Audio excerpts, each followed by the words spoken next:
Hey, rock stars, it's time to elevate your workspace. At Work Office Furniture has been transforming offices across North America for over 40 years with premium furniture and expert design solutions. Whether you need adjustable desks, office pods, or a complete workspace overhaul, At Work has everything to help you create a space that drives success. The Business Development Podcast Studio has relied on At Work from the start, and their products have been nothing short of extraordinary.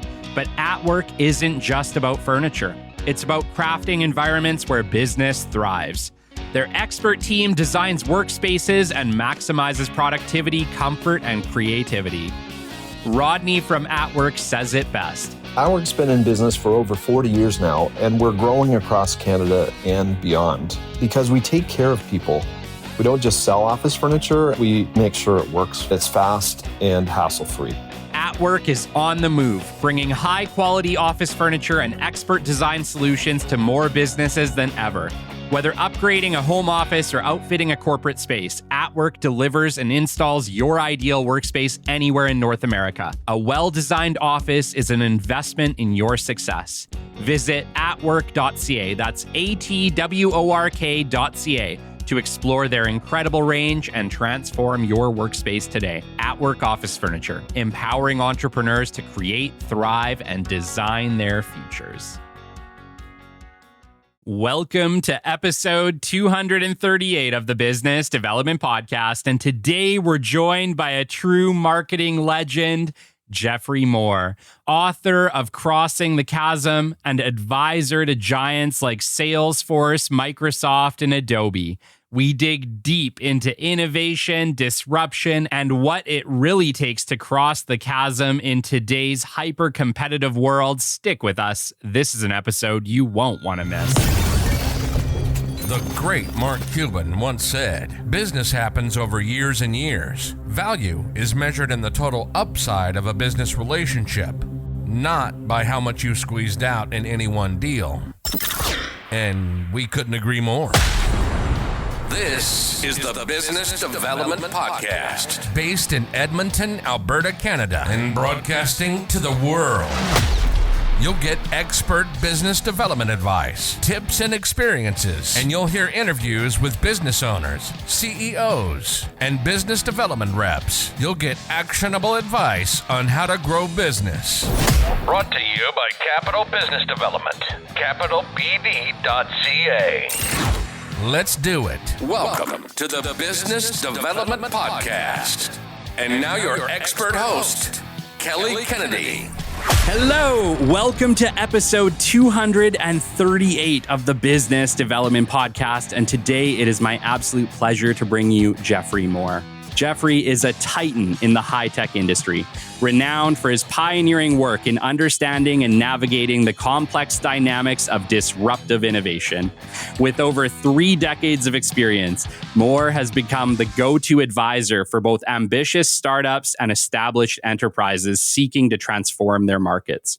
His groundbreaking book, Crossing the Chasm, revolutionized the way companies approach the daunting task of moving from early adopters to mainstream customers. And it remains a critical playbook for entrepreneurs worldwide. As an author, consultant, and speaker, Moore has profoundly influenced the strategies of industry giants like Salesforce, Microsoft, and Adobe. But Geoffrey's impact extends far beyond the business world. His exploration of the deeper questions in life and ethics in his recent book, The Infinite Staircase, showcases his ability to apply strategic framework to the broader human experience. Moore is not just a thought leader. He's a catalyst for change, pushing the boundaries of what is possible, both in business and in life. His legacy is one of innovation, insight, and an unrelenting drive to help others ascend their own infinite staircases, both in the marketplace and in the world at large. Geoffrey, it's an honor to have you on the show today. Whoa. I don't even recognize that person you just described. But okay, I'll play the role. Amazing. No, it truly is an honor to have such a marketing legend on with us today. So I really appreciate you taking the time. Like I said before, I just finished reading Crossing the Chasm, and it's funny because the book is actually only 2 years older than I am, or 2 years younger than I am. That's the right word. Like, I'm 35 and you wrote that book 33 years ago. I did. It's incredible. And it was super fun to read it. Like we talked about this briefly before the show. I could connect with so many of the companies that you chatted with, so many of the innovations. It kind of felt like I was the right age for so many of those companies as we go through the book. And obviously the internet, I remember AOL. I remember getting the free CDs in a cereal box, I think. Like it was crazy back then. And, it was a pleasure. It was just as entertaining of a read 30 years later as I'm sure it was when you first wrote it. Well, thanks. I mean, what I actually had to do was rewrite it twice, but I didn't actually change the ideas or the frameworks really at all. I just put in new sets of examples. Yes. So in 1991, there were a bunch of examples. In 1999, new examples. And then in 2014, the most recent set of examples. But the principles, as you said, it's interesting. So the life cycle model, the technology adoption life cycle, actually goes back to a guy named Everett Rogers, who did the original research back in the 50s and early 60s. And basically, that model has been like you're standing on the shoulders of giants when you're using that model, because that model, as you point out, is incredibly resilient. The piece that I added to it was a chasm that separated the early adopters from the mainstream market. That was my addition. That was great. And that chasm also is held up as a property of the technology adoption life cycle. And the reason why it still works 35 years later is the dynamics of that, how people respond to disruptive innovation is a very deeply enrooted thing in the human experience. And so it's still there. And if you're dealing, particularly if you're a B2B player dealing with businesses adopting technology, it still is the playbook. Yeah, it really is. And I don't want to say it's very complex, but it's very complex. Like you are so in depth with this book, far more than I think many marketers even take to heart. And, I almost hate to admit that, being somebody who's been in B2B for so long. There were ideas in that book that hadn't really crossed my mind at all. Did you find that when you were writing the book? Well, it was interesting. So when I write a book, what I try to do is strap myself to a problem that I think is really hard to solve, and I do not know the answer to it when I start. So in other words, it keeps me engaged, and it's something worthwhile. In the case of Crossing the Chasm, my heart was going out to the product manager in a technology-enabled firm, who was supposed to create a product that would catch the world on fire, and they were having this problem with the chasm. So they get the early adopters, but they couldn't get across the chasm. They couldn't get the mainstream customers, and so the first thing was to look at that and say, well, what's going on? And part of it is a marketing communications problem. So there's a way of changing your story from look at all the wonderful things you can do, which is what an early adopter wants to do. Yeah. To look at all the terrible things you can avoid, which is what a mainstream customer is more interested in. Yes. So you have to really change the narrative. But in addition to changing the narrative, you have to build an ecosystem around the product. You have to change your distribution. You change your pricing. You change your competitive strategy. So we ended up having this checklist of factors that you had to go through. And I think maybe some of those factors were not normally included in marketing. Yeah. But in terms of market development, they had to be. I really, and we can get into this later on, but I really love the idea of needing to create your own competition in order to actually find success. I found that kind of eye-opening. I never thought about it that way, but you could never get, the long-term customers without them having something to compare it against and say your product is the best. Exactly. Yeah. Pragmatist people are not interested in categories of one. Yeah, it was a little bit mind-blowing, and I can't wait to chat with you about all this. But before we do, how did you end up such a marketing legend? Who is Geoffrey Moore? How did you end up on this path?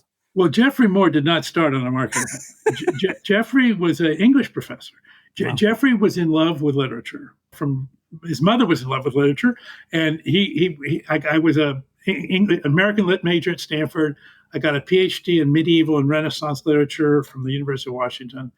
I went to teach in a small liberal arts college in Michigan called Olivet College. We were married. Marie and I were married at the time, and we had our third child in Michigan. So we had a small family. Marie's from Palo Alto. We met when I was going to Stanford, and the social climate just wasn't going to work right. So at one point we just said, look, we have to go back to California. That's really where we fit. We belong, even though the college experience was frankly wonderful. So we did. And when I went back, and there were no jobs in academics, so I wasn't going to be able to get a job as an English professor. So I joined a software company initially as a training director. And I told the guy that was hiring me, I said, look, I don't know anything about software. I think I know something about training. He said, well, you'll learn. And I thought, nah, I don't think so. But no, you'll learn. You'll learn.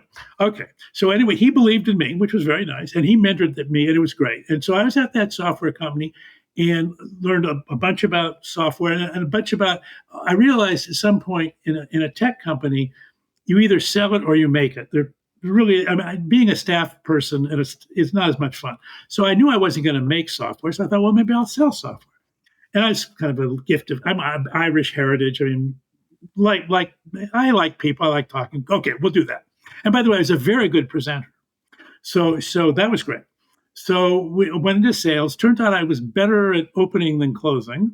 Interesting feature. That's not quite what you're looking for in a salesperson.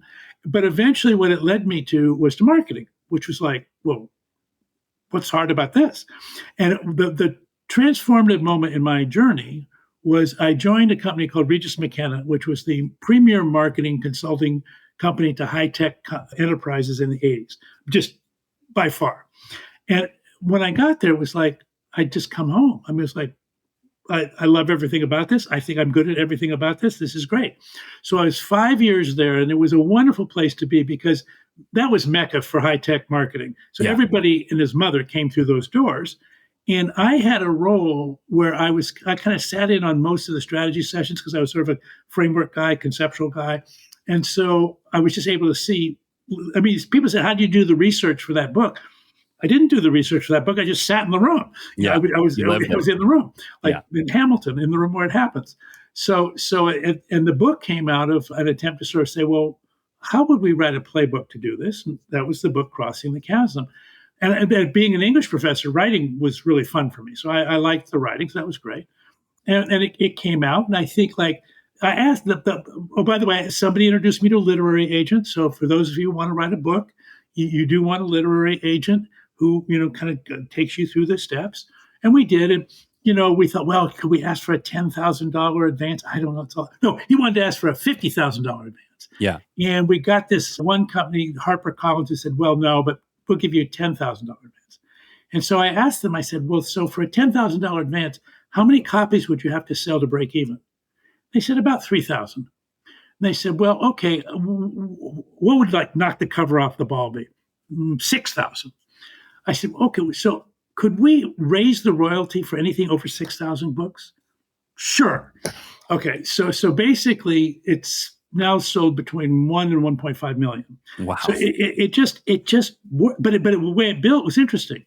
So the first 6 months sold 3,000 copies. By the way, I was doing breakfast with the people from KPMG because they were affiliated with Regis McKenna, and they like to have these breakfast sessions where they can bring their clients together. And then, there's a few more speeches. And then somewhere along the line, I was introducing myself to somebody at a meeting. And they said, oh, I'm Geoff Moore, blah, blah. Oh, he said, you're the Chasm guy. I thought, oh, the Chasm guy. Maybe there's a brandable. So that's why I decided to leave Regis McKenna and to try this on my own. And it just kept going. And then I would say Hewlett Packard was my anchor client for the first 10 years. And they just wanted to teach everybody the vocabulary. And that was the deal. The venture community said, we want to teach our people the vocabulary too, because it just made for better conversations about investment decisions, how you're playing, where are you in the metrics, expectations, that kind of stuff. Wow. First off, amazing. 1.5 million copies. That's unbelievable. It's honestly, after reading it, it's not unbelievable, but it's very impressive. So congratulations on that. That's incredible. And two, high tech, obviously in the 80s, high tech was completely different. Well, the same and different. It was advanced for the time, but compared to today, man, we're living in the future. We're the Jetsons now. Well, so the thing that makes it how does the framework then stay relevant? It's around this idea of how do pragmatic executives make high risk, low data buying decisions. So the thing about the next wave of technology has huge potential, but it also has material risk. Yes. And if you wait until there's enough data, you will be late to the wave, or you may even miss the wave. So you have to make this thing about how do you do, and so what do they do? So what they actually do, this is the whole key to the chasm and and what we ended up calling the tornado, which is the uplift, the incredible uplift of demand, which follows the chasm, which is a dearth of demand. And it's the pragmatic people talking to each other. I mean, they listen to the industry and they listen to the experts. They go to the Gartner group, they do all that kind of stuff. But at the end, they go, okay, what are you doing?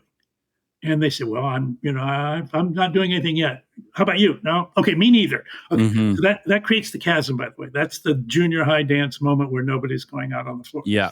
The opposite thing happens later, where they're going, you are. Oh my gosh, me too. I don't want to be left behind.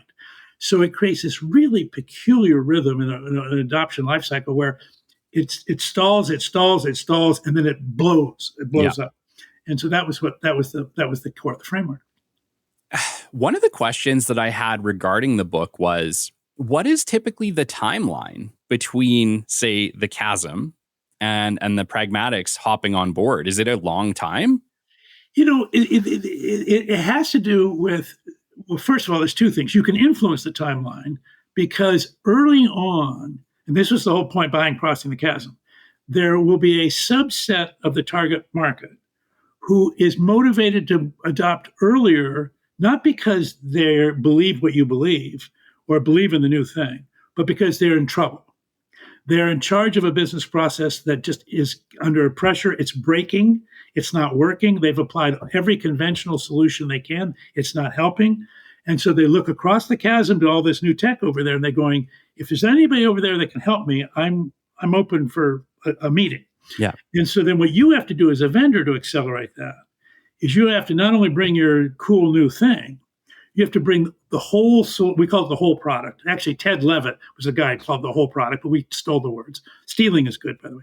So the whole product, which is the complete solution set for that problem in that industry for that process. So it's very local. But if you take that problem off the table, then everybody in that smaller community tells everybody else in that community, hey, there's an answer to this problem. It's like the vaccine from Moderna or Pfizer. You should take the vaccine, right? Yeah. So you do. And that creates the beginning of an ecosystem and the beginning of this pragmatist herd effect of, oh, they're doing it, so I can do it. So in the absence of doing a Crossing the Chasm effort, the chasm can last forever. I mean, in other words, you have to intervene. Are there any examples of companies making it without crossing the chasm? Yeah, you can actually start. Well, it's interesting. There are things, if the world's just ready for it. Facebook. Yeah. Facebook didn't cross the chasm. Facebook went from like 0 to 100 in 7 seconds. Yeah. Because so much work had been done in advance. And indeed, there's a guy named Martin, I'm forgetting his last name at the moment. He's at Andreessen Horowitz. He's a wonderful, wonderful investor. But he's making the point to me the other day of saying, look, Jeff, now that we have so many layers of technology deployed across the world, the chasm problem's getting less and less. My view of that is for certainly for consumers, that's really true. Consumer things really need to start inside the tornado. They need to be able to they're like a fan. Sure. They need to be able Taylor Swift. They need We're to be able aware too. We're so aware of the development of technology. Yes. Yeah. But businesses who have to change their operating model, no matter how sophisticated they are with technology, anytime you mess with your operating model, you're taking an investor risk. You're taking a real risk. So the risk, and that's the whole point of the life cycle. Where there is risk, there's a life cycle.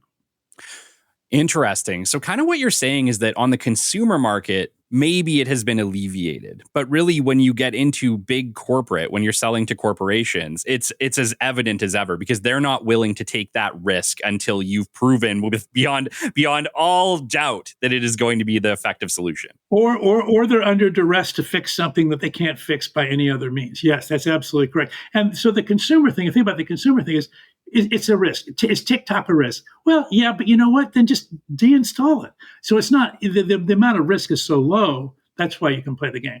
Yeah, yeah. You know, Jeff, we have a lot of listeners right now who maybe have not read the book. I'm going to be promoting it huge because I do think everybody should read this book. But for those of them who are hearing this idea of the chasm, but we haven't really explained it, do you mind just giving a brief overview of what the chasm is? Sure. So what Rogers did in the technology adoption lifecycle is he said, look, there are different personas that adopt the technology at different points in its history. And he identified 5 personas. And I'll use our term. He had his own terms for them, but I'll use our terms. So the first persona is the technology enthusiast. Think about Sheldon on The Big Bang Theory. Yeah. This is somebody who just loves technology, wants to play with it. You will travel to a trade show in order to see your product. I mean, they're just real. It's their love. Okay, Yeah. That's great. They're important because if they say this is not really any good, nobody else will play after that. So it is important you have good technology. The other early adopter constituency we call the visionary. That's an executive who goes, if I voluntarily adopt this now, I realize it's not ready for prime time. But if I put extra skin in the game, I can leapfrog my competition and I can get a competitive advantage that will crush them. So this is like Jeff Bezos with using the internet for book selling. Yes. I mean, at the time, Borders and Barnes and Noble were dominant. There was, how in the world could this kid in Seattle change the world? And he just completely crushed them. Okay. Yeah. So that was the visionary thing. So that's fine. The chasm is the next persona we call the pragmatist. And that has that dynamic I was telling you about. I will do it when I see you do it, but not before. So that created a chasm because they weren't doing it. And then if you could cross the chasm and get these pragmatists in pain, we called them the pragmatists in pain on the other side of the chasm, they're doing it under duress. They're not doing it voluntarily, but they do it and they succeed with it. And then as you kind of go niche by niche, you get more and more, say, a little bit like winning the New Hampshire primary and then maybe the Florida primary or the Iowa caucuses or whatever. At some point, the thing goes, whoa, this is a real movement. Yeah. And then you start getting New York and California and Texas and the bigger states. So that, and then we call that the tornado. That's when it just takes off. Yeah. And the tornadoes last less than a decade, more than a year and less than 10. So usually 5 to 7 years, sort of. At some point, they ease off and you're on what we call Main Street. And Main Street can last for decades. Main Street is just a continual evolution of the category after that. So the Crossing the Chasm thing was, it's so hard for an entrepreneur, and all you entrepreneurs out there, please listen. Because when you're selling to the early market, those visionaries and technology enthusiasts, the Bezoses and the Sheldons of the world, whatever, they believe what you believe. And you tell them, you're an evangelist, and you tell them the story, and they light up. And you guys have this wonderful, wonderful exchange, and everybody's excited. And you all are rowing in the same direction. When you cross the chasm, you're talking to people that don't believe what you believe. And your first thought is, well, why am I talking to them? And the answer is because you've run out of people that you believe. You need some help. So then the question, what do they want to talk about? What they want to talk about is this problem they have that nobody's solving. So you have to completely invert your priorities. It's not about you anymore. It's about the problem. And the sales process is about the problem. And the marketing communication is about the problem. And then eventually you get to talk about your solution, but not until we've completely had exhausted the dimensions of the problem. So it's just different. The kind of salespeople you have, the kind of systems engineers, the kind of the demos you give, it's all different. Yeah. And if you don't change, if you cling to your old methods, you can't cross the chasm. And so that's what makes it hard. One of the really interesting things that you talked about is that you can have almost like a false sense of success, right? Before crossing the chasm is like, you could have this like blow up where you're having great sales and everything's looking amazing and it's on the up and up. And then it's like, oh crap, we're actually in trouble. That blew my mind a little bit. Can we chat about that? Well, and it's true. I mean, because the early market, by the way, some of those deals in the early market are eye-popping. I mean, people will put a ton of money in, but it's the visionary. And the visionaries figured, look, I'm betting my career on this thing. I don't want to skimp. So I'm going to put a ton of money behind this thing because I got to raise, I got to be successful. So that means, but you're the vendor thinking, whoa, do I am? I am Taylor Swift. I just don't look like her. And it's like, well, maybe not. So that's the challenge. Yeah, no, that really blew my mind because I could see as like somebody who's in marketing, as someone who's in business development, if you're having that early success, it really would give you a false sense of, I got this. Like we got this all figured out. Let's just keep doing the same thing. Let's keep hammering what we're hammering. We're going to get more people on board. And what you're saying is no. And talk to me about that frame of mind switch, because I can tell you from someone who's been in business development and marketing a long time, switching your frame of mind when you're having success is a hard thing to do. Yeah. Well, so, yeah. Well, a couple of things. So first of all, before you cross the chasm, what is the minimum?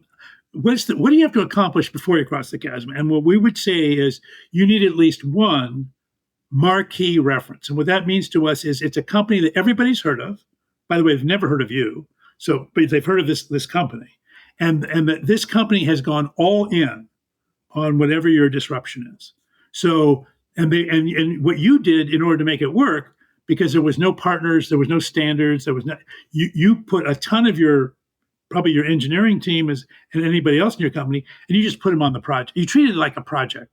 And you said, whatever, we're going to do whatever it takes to make this customer successful. Yeah. When you do that, and then people like to write about that. So the Fortune magazine people and the whatever business development podcast, you might have that CIO on the podcast to tell, what did you do with this thing? Exactly. Oh, that's great.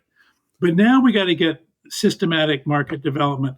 And when you go out and you try to tell the story, people just don't listen. Their eyes kind of glaze. Your messages just don't land.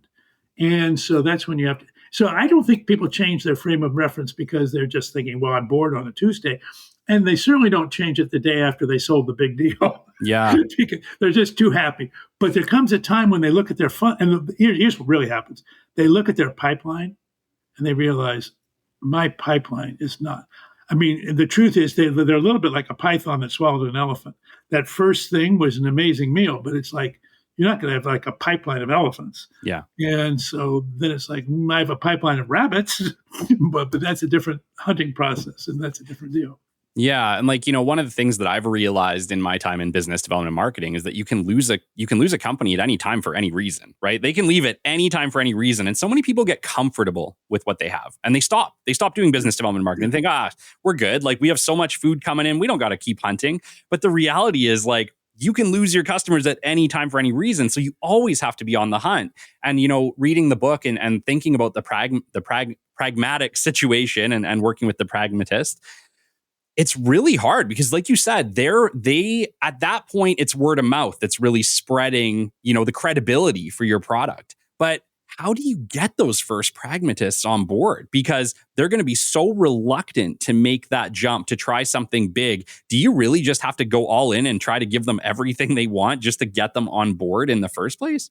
No, for that first, we call the beachhead segment, the answer is yes. At the beachhead segment, you are 100% responsible for the whole product, including bringing in partners who do what you don't do. Yeah. Because that's fine, but you have to bring them. You can't just assume that they're going to show up. Now, once you start getting that segment going, the second, third, fourth, fifth customer, same use case, same industry, therefore, same word of mouth community. Once you get 3 or 4 or 5 companies in the same word of mouth community doing the same thing, 2 things happen. First of all, everybody else in that community now feels free to buy that solution. Second, the partners that are necessary to support the solution are now seeing it as a future source of business, not just a one-off. So they're starting to invest in the thing. So now you're creating actually a sustainable marketplace where everybody has a shared interest to keep the fire burning here. That's when you go, we call it the bowling alley. You then go to the adjacent pin. Well, if I have references in a whole product here, where can I take it next? Where I can leverage the success in the first market by going, either it's an adjacent segment or it's an adjacent use case, or it's someplace my partners are taking me where they've been before. So whatever it is. And so you knock over a second pin and a third pin. And what now it starts to happen at some point is the horizontal players go, well, wait a minute. This isn't just for this vertical or this is for everybody. And that now a bigger ecosystem starts to form. So you don't, at that point, you just have to supply your ingredient. You no longer have to do any more marketing for creating demand. Now what you have to do is competitive marketing, because everybody and his mother's now saying, well, I want some of that. Yeah. And now, so it's a very different form of marketing. In the bowling alley, it's solution marketing, very customer focused. In the tornado, it's product marketing, and it's very competitor focused. So again, that's a second change of that. Now we change. You see, I had to change your framework again. Yeah. And this is, for example, way back in the day when word processing first came out, it was on mini computers. Wang was probably the most famous of them. NBI, there are a bunch of them. But the point was, when they went to the PC, you had to go from from solutions to products, they didn't. And so the PC word processing just went horizontal and took the market away from them going forward. One of the examples you gave in the book was Palm Pilot. And it's like, I'm on the very tail end of Palm Pilot. I remember people having Palm Pilots, but at that point, everyone was switching over to Blackberries. Well, what's funny about that is you were reading the 99 version, right? Because there's a 91 version, a 99 version, and a 2000. Yeah. So the 2014 version, and needless to say, the Palm Pilot did not make the cut. But in 1999, it did. Absolutely. Yeah, true. It was kind of funny listening to that. I wasn't sure. I picked it up on Audible, so I got whatever. I thought I got the most recent version, but I might not have. But it was funny listening to the Palm Pilot version of it because I remember that. And I remember obviously, it went from being huge to being dead overnight when BlackBerry came along, and then obviously BlackBerry was huge. Went dead until the iPhone came along. Yeah. No, I know. It's brutal, and look at Nokia. Nokia just got caught out in the middle of that. That was one of the questions that I kind of had, given obviously you've been in technology for frankly an incredibly long time, especially for what is now, because technology is changing so quickly. You just see something new blow something out of the water every 5 years, it seems like. And you just talked about the life cycle. It doesn't feel like the life cycle is much longer than 5 years of any technological advancement, because it's changing so quickly. Well, what happens is a lot of times the advancement will subside into the underlying platform. Mm-hmm. So a lot of the technology that made BlackBerry successful is in the iPhone. It's just under the covers, and so the new thing comes along. It also depends. Consumer life cycles, I think. Well, there's no question that they're shorter. I mean, my first high tech software job was in 1978. So that at that time, IBM was the dominant player. And they were the other. They called them the bunch: Burroughs, Univac, NCR, Control Data, and Honeywell. And that was computing. There were no mini computers. There was no PCs. That was it. So if you think those life cycles were at least a decade. Yes. And the mini computer life cycle was at least a decade, and the relational database life cycles. But the relational database is a good example. That was invented in the 80s. It became universal in the 90s, and it's still there. So Oracle databases still underlie most systems of record, most systems of engagement. So that's what I mean by it kind of sinks down. Yeah. Okay. So it seems crazy. Even, I'll be honest, I'm 35. I should be fully immersed in tech, and I try to keep up with it, but I feel like I'm hitting that age now where it's I don't know if I can keep up with this. My kids will be playing the latest video game, and I'm I used to love video games, and I was I just don't have time. Right?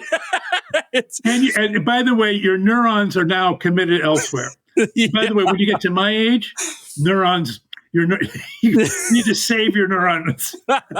It's honestly, it's hard to keep up. And, I'm trying to keep up with this new AI wave, because I do recognize, you talked about it in the book, and you had said in the book at the time that the internet was coming out, that if companies did not embrace the internet, and this was back in 91, you were writing this, you were if companies I think you had the 99 version. That have been 99? Okay. The 99 version. You were saying that if companies do not embrace the internet, it'll kill them. And you were dead on. And I kind of feel, and call me out if I'm wrong, but I kind of feel like AI is that right now. If companies do not embrace AI and figure out how the heck they're going to utilize it, it'll kill them. Yeah. I think actually, and people, pundits more experienced than myself of making the point that AI may be the biggest effort. I think it's important to say, well, what do we mean by AI? Because, for example, we've been doing predictive AI for 20 or 30 years. That has not been as revolutionary. Wow. So the definition of AI, I think, that does catch what is dramatically different is it's 5 words: advanced statistical software that learns. Yes. And so because we've had advanced statistical software for 40 years, 50 years. Back to SAS and SPSS, but advanced statistical software that learns and that continues to learn, organically, so that it just gets smarter and smarter and smarter. We've never had that before. Sure. Embedding that capability in every software system in the earth is feasible, and not only is it's not even that hard to imagine, and if you now have to choose between a system that learns and a system that doesn't learn, That's the issue. Yeah, I'll give you like an example that I see it changing the world. And I think it really is in time efficiency and taking things away from humans that humans have to do into things that a robot can do. Because ultimately, for instance, let's just talk about a podcast because that's what we're on right now. Yeah. A podcast at some point will have to incorporate as much AI as humanly possible to remove the human contribution to it in order to keep it effective. And if humans keep doing that task, it will make them ineffective and uncompetitive in, frankly, their show release schedule or their ability to stay relevant or their ability to interact with their customers, their listeners, right? It's going to kill podcasters who do not keep up with it. And I see this in anything, business development people, anything along those lines where there's a human interaction or someone who has to interact physically with a computer to get something done. If we can automate that, it's going to have to be automated just simply to stay competitive in the future world. I guess that's the way I see it. Right. Well, I think there's two stages here. So you're doing what I would call human in the loop. And in the human in the loop model, what we're trying to do is accentuate the unique contribution of the human by essentially subtracting out anything that not only the AI could do, but actually can do better. Sure. I mean, it's very clear. There's a whole bunch of stuff the AI does better eventually. Yes. And so as you subtract that, people get scared for their jobs, and we have this whole. And by the way, protectionism isn't crazy. In the short term, protectionism makes sense. In the long term, it's failure. Yeah. But in the short term, it's a buffer, and I think people should not patronize protectionism because it's an important thing to think about. But it's not a strategy; it's a tactic. Okay. So, but then there's another form of AI you're moving forward called systems of autonomy, where you say, you know what, there's no human in the loop. We're going to have self-driving cars. Now, by the way, that's a long way away, I think. But I think so. The point is, at some point, I think you say, well, no. We will have self-driving cars. But systems of autonomy are the ones where people are going, this is where they talk about AI risk. This is where they talk about all those things. So I think if to have a productive conversation about AI, we should say, look, let's set systems of autonomy aside and understand that those are still potentially highly risk-bearing and need careful attention, and not confuse them with systems of intelligence, particularly with human in the loop, where basically, it just makes sense, other than the fact that it may put people out of work, which is a concern. But I think when you do that, what profession would not use this thing? And the thing that's shocking, I think, to people in the white collar is that every other form of automation to date hit blue collar workers much more than white collar workers. That's right. Gen AI, excuse me, that was you and me. Yeah. It is. And I am a technology embracer. You would probably call me a little bit of a visionary. You're an early adopter. You're the front end. You believe what they believe. I really do. I really love technology. I feel like I'm just a product of the 2000s. I'm a millennial, right? Like, I love technology. I grew up in the world and I've seen it. What's funny is I'm a really unique generation because I've seen what happened before and I've seen what happened after. I really fit in that middle ground. Right. But I'll tell you what, like you said, it's very hard to keep up. It's very hard to keep up. I like, even as a millennial, even as somebody who has embraced technology my entire life, I am finding it hard to keep up with the advancement of technology. And one of the areas that I think I find it almost the hardest to keep up with right now is in AI. Because like you said, I feel like I'm having to become a bit of a pragmatist because I'm getting hit with a new AI technology every single week. Someone's reaching out to me, Kelly, I got this great new thing you need to look at. It's going to help you with your BD. It's going to help you with your podcast. Like, you got to look, it's the next big thing. But everybody has the next big thing. And I guess let's talk to people who own AI companies right now. And they are trying, let's say, to cross the chasm because they all are, but there's thousands of them. Right. What advice a couple would of you things. give First of all, a couple of things. First of all, for people like you and me as the customer, and then for the vendor, the thing in both cases, when you have too much technology coming at you too fast, stop thinking about yourself and think about your customer, and work and say, where am I serving my customer? But more importantly, where am I not serving my customer? Where am I potentially letting my customer down? Now let's work backward from that interaction. What could I invest in, AI or anything else, that would allow me to serve my customer better? And I'm going to use that to prioritize what I investigate and what I invest in and how I go forward. That takes a lot of noise off the table. Yeah. Now, if I'm in a vendor and I'm trying to cross the chasm, rather than just go to Kelly and say, hey, yeah, this is really cool, I want to say, no, I ask that question. What are the Kellys of this world? Where am I letting where are the Kellys of this world struggling with their business development? What's going on there? What could I do to take something off of Kelly's table? And then I will qualify the conversation by saying, Kelly, I'm not going to tell you about my new AI thing. So are you having a problem with this issue that you start a campaign and then it kind of goes sideways and you lose track of it, or you start whatever it is, but it's got to be a real problem. And you will either say yes or no. If you say no, I say, great, I was in the wrong room. If you say yes, well, then I'll probe deeper. Well, why are you having this problem? And the deeper we probe, what I'm doing is I'm leading you to, well, interestingly enough, we have an AI thing that does exactly what you need, and we'd love to at least show it to you. Yes. So but that's how you play the game. You're building the curiosity and figuring out if there's a need ahead of saying, oh, hey, maybe I have something for you. Yeah. And to be fair, in the early market, you don't do that. In the early market, you say, this is amazing. You want to see it? And people say, yeah. but not on the other side of the chasm. Yeah, it's really curious because obviously I was a bit too young for the .com boom, right? Yep. Like I remember being there. Like I remember playing with the internet, but I was 12, right? It was a different experience, right? But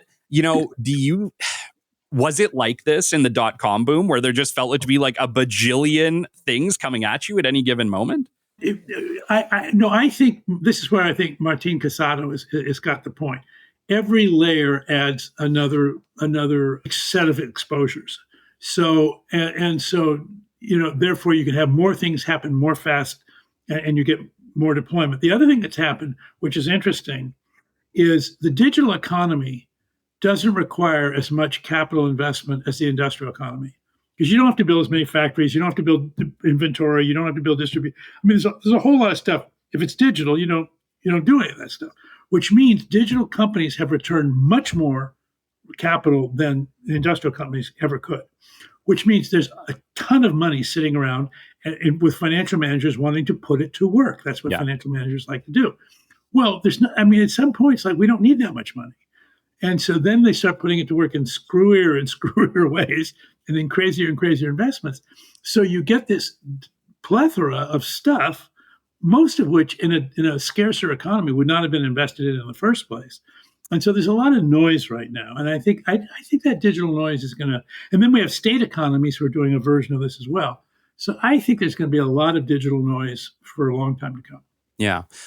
Obviously, Jeff, it's been 10 years since the last revision. Yep. What has anything changed? Would you write another revision?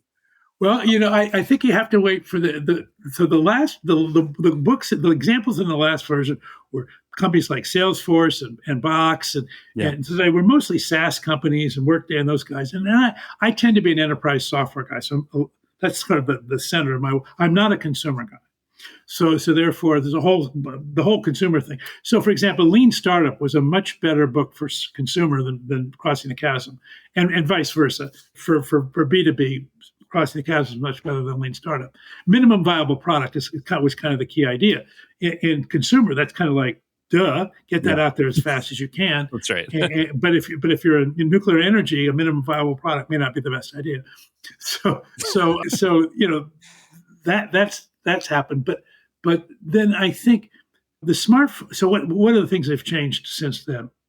Well, cloud computing did enable it. So cloud computing was part of the 2014 thing, and mobile apps were part of the 2014. But since then, the combination of mobile and cloud has created ubiquitous 2 billion, maybe 2.5 billion people on the planet are digitally connected. Yeah. 24/7. So it's like that is a different reality. And it's, in fact, we're concerned about the social and psychological impact of being overly digitally connected for children, adolescents, and frankly, adults. So that platform of life, going from the physical world to the digital world as your center of gravity, that's a big change. Yeah. And so I think that's why you're getting all this sense of activity and noise. Oh boy. Yeah. The whole metaverse idea freaks me out a little bit. Yeah, yeah. Well, by the way, I have a blog entry today about I don't know if you just saw, but Meta pulled back on its latest virtual reality headset. And Apple's thing's kind of at $3,500. It's not flying A off the lot. shelves. What Yeah. a surprise! So the point is, the life cycle is still alive and well in terms of chasms and stuff. There's virtual reality has not crossed the chasm. Yeah, no, for sure, for sure. Although, like you said, like it's just a matter of time. Like all these things, although like what does that look like for a human? Like I guess I struggle with that. And I watch my boys. I love my boys. They love video games. But that world too is a completely different world. And it's funny because navigating as a kid who grew up in video games, right? Like I had a Nintendo from age 4, right? But watching my kids in video games now scares the bejesus out of me because now they're actually interacting with other kids, with other people. They're creating entire online communities. They make friends there. They look forward to seeing those people there. It is a completely different world than even the world I grew up in. And I know as a parent, I'm really struggling with how to navigate this modern metaverse world. Well, I think at some point this is why the last book was about philosophy because basically as you change your worldview, you have to sort of say, well, how do my ethics? It's like the book I wrote was like, look, all of our ethics were created during religious era. Yeah, I mean, they all essentially derived from some religion. Okay, we're in a secular era now where the scientific explanation of everything makes it pretty clear that you don't need to have a religion in order to explain the universe. But if there's no God, where do the ethics come from? yeah. And how does that work? And you can't just have no ethics. So that's what I was trying to do, is saying, okay, in a secular world, how would you ground ethics? How does that work? Well, now you're saying the same thing again. In the digital world, okay, so what are the ethics in the digital world? And what is okay and what is not okay? Is it okay to betray your team on a digital universe? You and I do not have this problem, but your kids do. Yeah, I know. It's like I can't even remotely foresee. I think that was one of the most surprising things. And since we're chatting about technology, right? The most surprising thing in my lifetime was watching the evolution of a cell phone. Right. Like, obviously, I remember the big brick Nokia that my mom carried around in 1991. I got my first cell phone. I was in grade 10 or 11 when I got my first cell phone. And at that time, that was a pretty big responsibility. We could text, but it was like 30 cents a text. So you rarely did. You waited till 5 o'clock to take a phone call because that's when they were free. Right. It was a different situation. And then I watched that obviously evolve into the iPhone. And at the time thinking, wow, that's cool. But like, do I really need internet on my phone? Do I really need all these extra things? Probably not, because I'm only texting and calling. But then obviously that evolving into a supercomputer that only gets double as advanced every couple of years, I could have never seen that coming. And I guess for me, what I'm questioning right now as a business owner, as somebody in business development, as someone who's watching the AI revolution is, what is the next cell phone? What's the thing that I can't see coming right now that in 8 years is going to completely blow me away? And I worry about that for my kids because I worry about, okay, with the advent of social media, which is amazing on one hand and absolutely horrible on another hand, what is the risk to them? What is the thing that I can't see coming that is going to be dangerous for them, but I won't see it coming and I won't know how to handle it? Well, I think social media is dangerous enough that you don't have to worry about, if there's a saber-toothed tiger at your door, you don't have to worry about whatever is on the other side of a hill. Our society has not, we don't know how to cope. Social media, we thought social media was actually going to be a democratizing, liberating, it's clearly a much more powerful tool for authoritarians. It's a much more powerful tool for malicious actors than for life-supporting actors. So, by the way, it is a tool for life-supporting actors. I mean, the tool itself is neutral. Yes. But I don't think anybody imagined how much power it could put in the hands of people that have destructive motives. So, and we don't know how to cope with that yet. I mean, the guy that today's news was the Russian guy that got arrested in France because he wasn't moderating content on his social media platform. I mean, it's like, so how? But by the way, if you moderate the content, then you have other people that blow up at you. So we're really, really struggling, and this is we haven't. I mean, this is a definitive one of the. And then you look at the elections right now, and you look at how just the noise and frankly the tone of voice in our in America right now in political discussion is just horrific. Yeah. So I mean, those things are concerning. And so I think but back to being a parent, this is why you still need, first rule, no digital at the dinner table. Yeah. We're going to talk to each other, even if we don't know what to say. and we're going to connect because we need to ground ourselves in something that's outside of that noise, so that there's a signal inside our hearts that can help us navigate a noisy world. Yeah, it's definitely a 21st century problem, and and it's by funny. The way, my parents were worried about TV, then they worried about rock music, sex, drugs, and rock and roll, psychedelics, marijuana. I mean, oh yeah, there's always some saber-toothed tiger somewhere. Now I can't even get my kids to listen to Kiss or Motley Crue. They want to listen to something else. Exactly. There you go. No, it's definitely really interesting. And I think about it a lot, like especially it's something that I never thought that I would struggle with. Like as someone who grew up in technology, who embraced technology, who loves technology, I never thought that would be the thing where I'm like, oh my gosh, like I think we might be getting too much technology. Well, this parenting thing, this parental gene, Kelly, it does work on the whole personality. Yeah. Like you realize, you mean life's not about me? It's about somebody other than me? Because when you're a kid, life is about you. I mean, and that's like, man, no, maybe it's not about me. Yeah. Oh, okay. No, it's definitely nuts, and something I wanted to chat with you about too, like as somebody who is a prolific author, you've written 8 books. We talked about this before, technically 11, if you consider all the revisions you've made to these books over time. Like first off, amazing. And I know, you started off in literature, but there's a lot of people listening. I talk to people all the time who are like, I need to write a book, or I'm afraid to write a book, or I don't even know where to get started. As someone who has been incredibly successful, who's written amazing, game-changing books, what kind of advice would you give to somebody who might be on the fence or is looking to write a book here in 2025?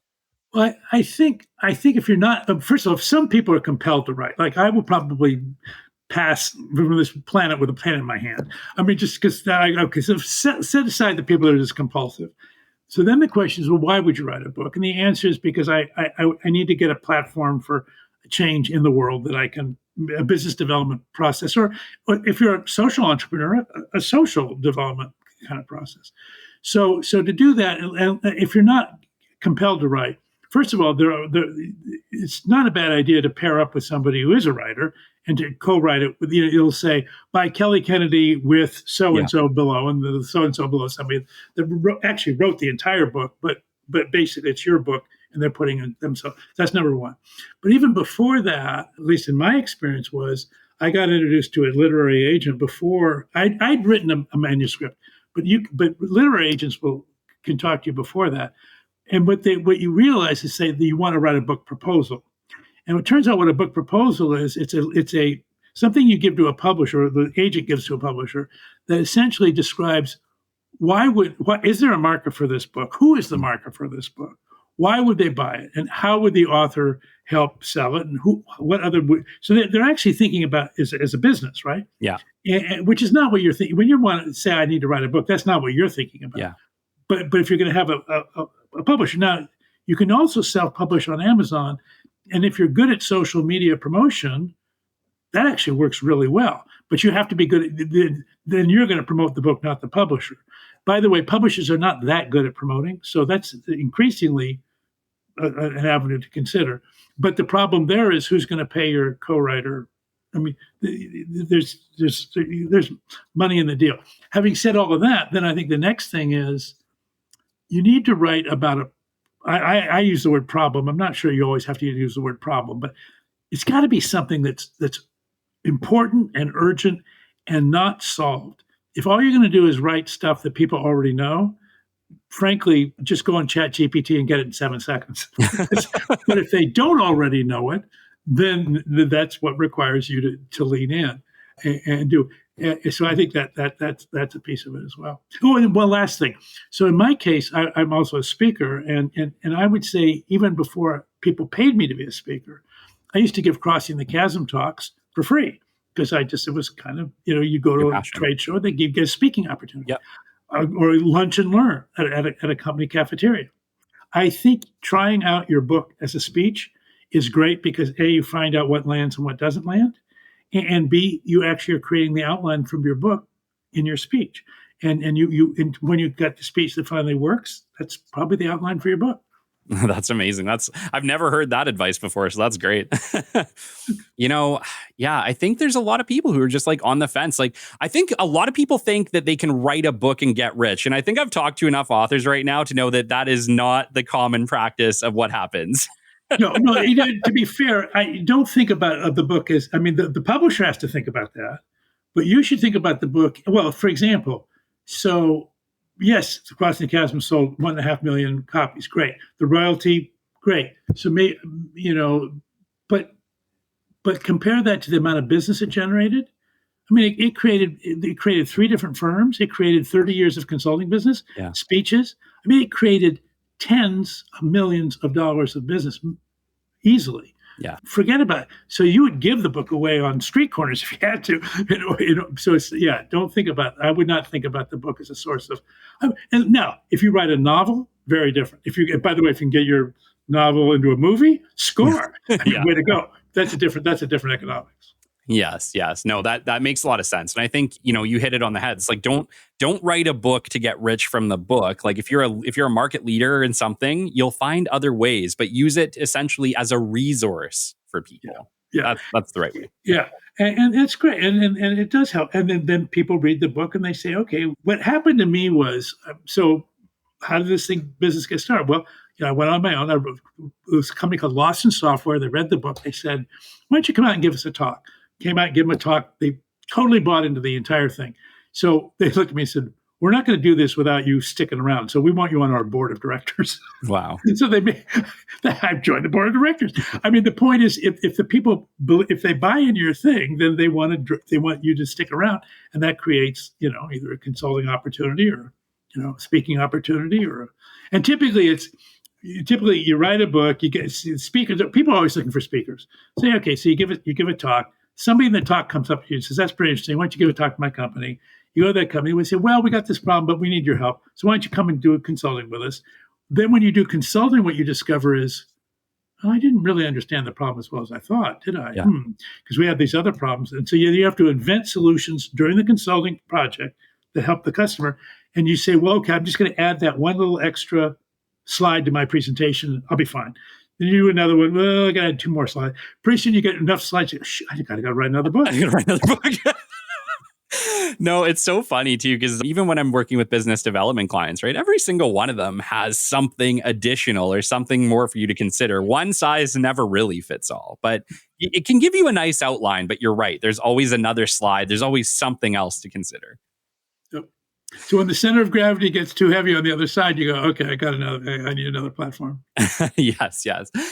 Jeff, one of the other things I wanted to chat with you about is you have probably a top 1% following, if not higher, on LinkedIn. And in this, I don't think many people were even considering that they needed to start building their LinkedIn presence until maybe COVID. I like to say even after COVID, because I think LinkedIn really exploded in COVID, right?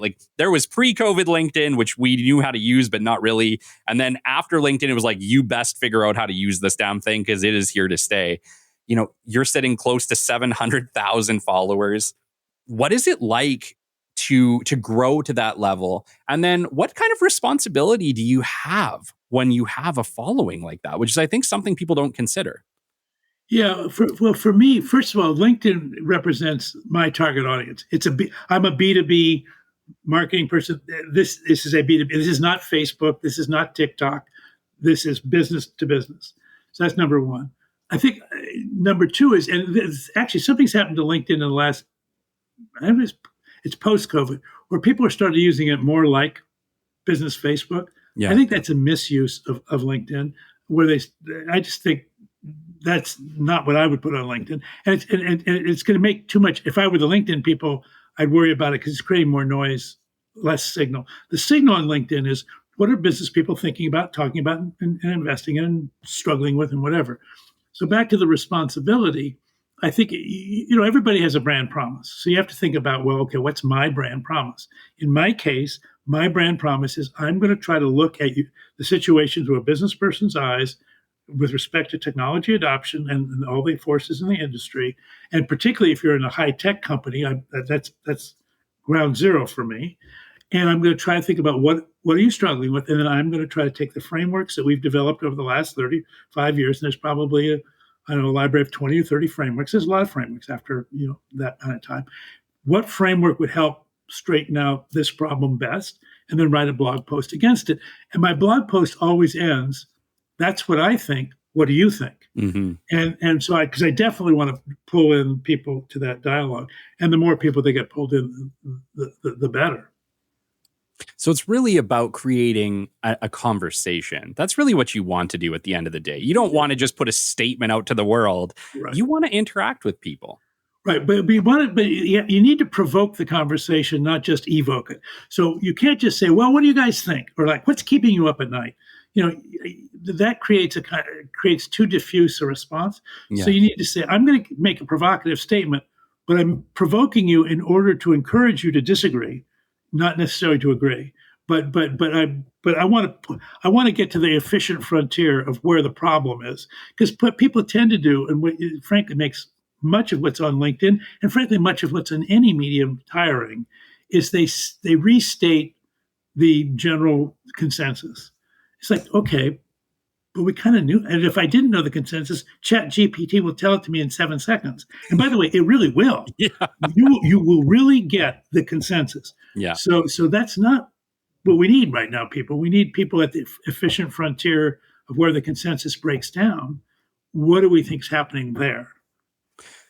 How did you learn how to use it? And I know this sounds really funny coming from a millennial, but it does feel like the people who know how to use LinkedIn know how to use LinkedIn. And I've talked to some people who said they hired coaches. I've talked to other people who said I've just been around and seen it happen. In your particular case, Jeff, how were you able to learn how to utilize LinkedIn as effectively as you have? Well, the guy's name is Rich Stimbra. So basically, I mean, my belief is you play to your strengths and partner to your weaknesses. I am digitally weak. Rich is a social media consultant, and Rich, he's on retainer.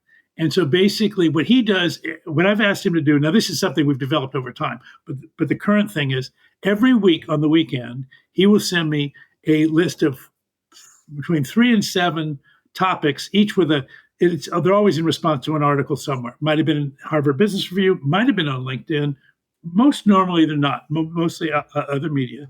And he'll say, here are 7 things people are talking about. I think, maybe one of those would spark your imagination. So that we're doing that, on a basis. And then I will, and I am compelled to write. So I usually write something every weekend. Yeah. And then we post it on Monday.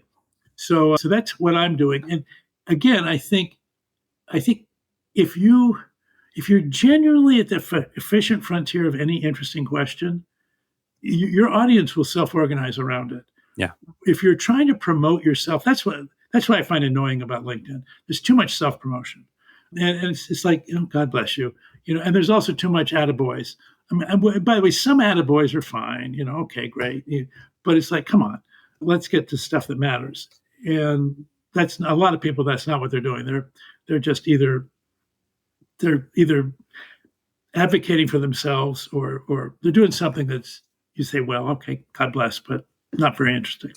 Yeah, I think you're right. And I think those posts get very little engagement, being the other side of it, right? Like when I'm teaching people how to use LinkedIn, I do try to say to stay personal, do something that actually is meaningful to you, speak in your own words, right? And yes. I think that is what people should be doing. I just think there's a lot of people out there who just haven't figured it out yet, and they will. Well, to be fair, blogging looks, consumer blogging tends to be personal, and it tends to be very much like reading somebody else's diary.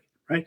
Really, they can be highly personal, can be amusing. It can be tragic. It can be whatever it is. So that is TikTok and Facebook and Instagram. Yeah. It's not LinkedIn. Yeah. It's not what LinkedIn is for, at least not in my view, what LinkedIn is for. Mm-hmm. So LinkedIn should be a resource, not a pulpit. And so if you can put something on LinkedIn that is a resource, then I think it's valuable and it should get a following. But if all you're doing is expressing yourself, I would not use LinkedIn as a forum for self-expression. You know what's crazy though, Jeff? I've watched people do it for that and get ridiculous engagement. Well, okay. Then, by the way, Do you notice that I have gray hair? I don't know. Do you notice mine? Yeah, you're like, but my hair is very gray. So my demographic. Let me explain. I'm advocating for the AARP part of your audience because for me, that's overstepping the thing. But to your point, the younger you go, the more you can. Hey, we can do anything we want. I do agree with you, though. I actually agree with you completely. I think LinkedIn should stay beneficial.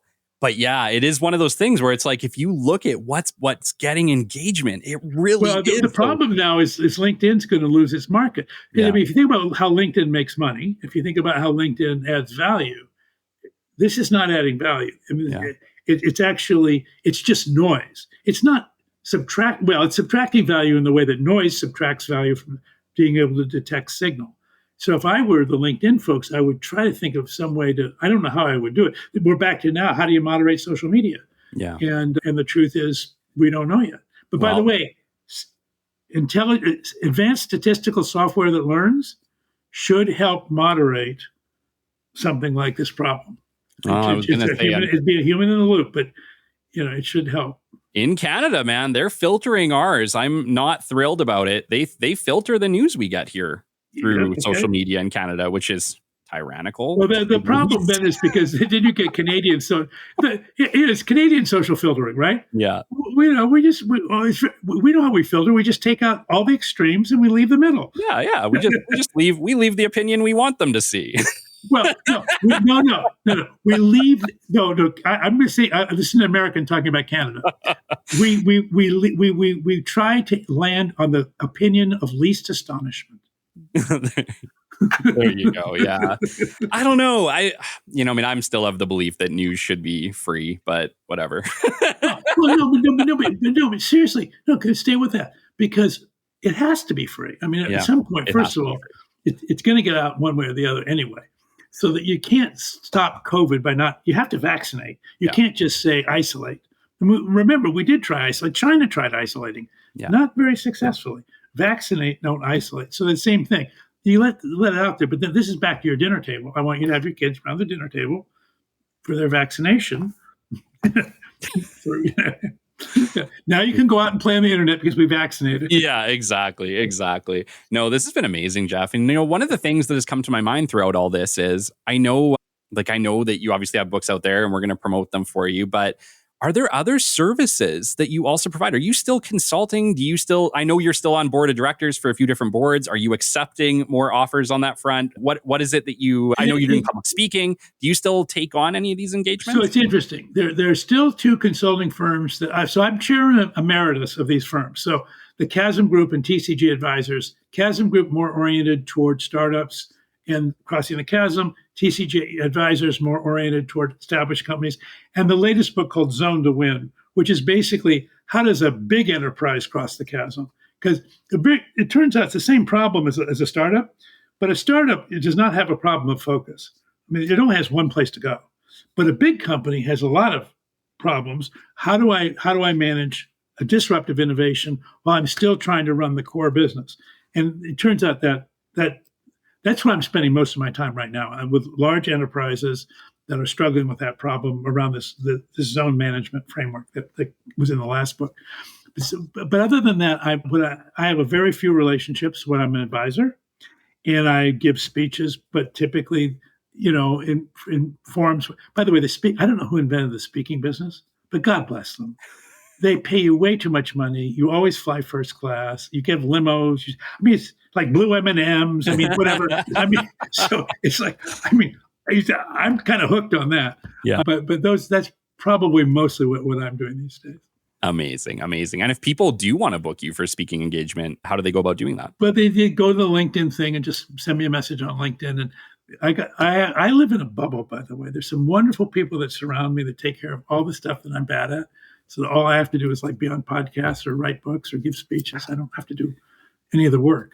Well, I hope that I am that fortunate. I hope so. I gotta tell you, it's a good life. It's kind of fun. That is something to aspire to. I am on board for that. Jeff, this has been absolutely amazing. Okay, well, my pleasure. I want you to know that we are standing on the backs of giants, and you are one of those giants. And I just wanted to say thank you for your contribution to the marketing industry, to business development. We could not be where we are without you. And so thank you for all you've done. Well, thank you for that acknowledgement. I really appreciate it. Thanks. Until next time, this has been episode 238 of the Business Development Podcast, and we will catch you on the flip side.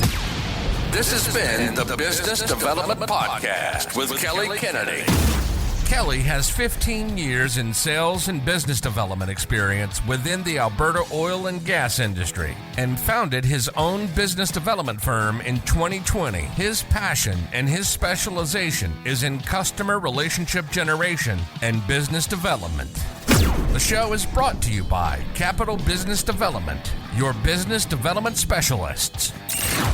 For more, we invite you to the website at www.capitalbd.ca. See you next time on the Business Development Podcast.